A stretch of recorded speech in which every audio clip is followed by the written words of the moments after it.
देखिए, 2023 जनवरी महीने में जब मेरे ऊपर कुछ बच्चों ने आरोप लगाए थे, उस समय इन्हीं सांसद महोदय ने कहा था कि यदि समाज अनुमति दे तो मैं उनको घसीट करके ले जाऊं। यदि समाज अनुमति दे तो मैं उनको घसीट करके ले जाऊं।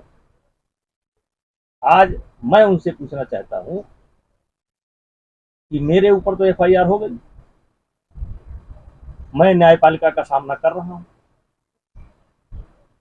दूध का दूध, पानी का पानी सामने आ जाएगा।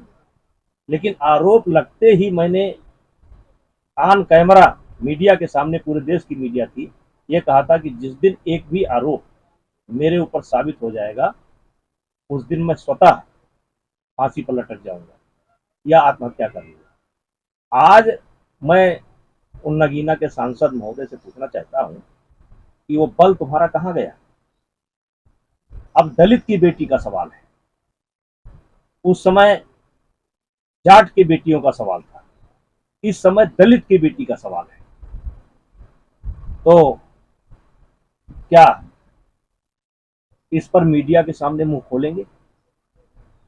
उनका क्या कहना है? वो जो आरोप लगा रही है उसका इनको जवाब देना चाहिए कि नहीं देना चाहिए?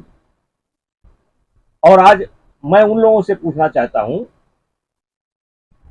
जो न्याय के बड़े भारी ठेकेदार हैं पूरे देश में, आज वो क्यों मौन है? कांग्रेस क्यों मौन है? आम आदमी पार्टी क्यों मौन है? किसान नेता क्यों मौन है? ममता बनर्जी क्यों मौन है? गहलोत क्यों मौन है? आज ये लोग मौन क्यों है? क्या इनके ऊपर एफआईआर नहीं होनी चाहिए? हम ये नहीं कहते कि इनको फांसी पर लटका दिया जाए, लेकिन आज दलित की बेटी का सवाल है, वास्तव में कमजोर वर्ग की बेटी का सवाल है। और मेरा मानना है कि सरकार को इस पर गंभीरता से ध्यान देना चाहिए और एफआईआर दर्ज होनी चाहिए, और फिर जो एफआईआर में जांच के उपरांत जो निकले वो कार्रवाई होनी चाहिए। मैं नहीं मांग करता कि इनको फांसी हो जाए, लेकिन मैं इतना जरूर कहना चाहता हूं कि इस दलित की बेटी की आवाज दबाने की कोशिश नहीं होनी चाहिए, उसकी आवाज बाहर निकलना देना। और मीडिया से भी कहना चाहता हूं, वास्तव में जो दबे हैं, कुचले हैं, कमजोर वर्ग से वो लड़की आती है, उसका सवाल है, और सरकार को भी इस बात को गंभीरता से लेनी चाहिए। सरकार को भी मौन नहीं होना चाहिए कि अगर यही लड़की किसी अन्य समाज की होती तो अब तक गालियों की बौछार उसके ऊपर हो गई होती, और फेसबुक और ये मीडिया चिल्ला पड़ती, इतनी गाली उस बेटी को मिलती।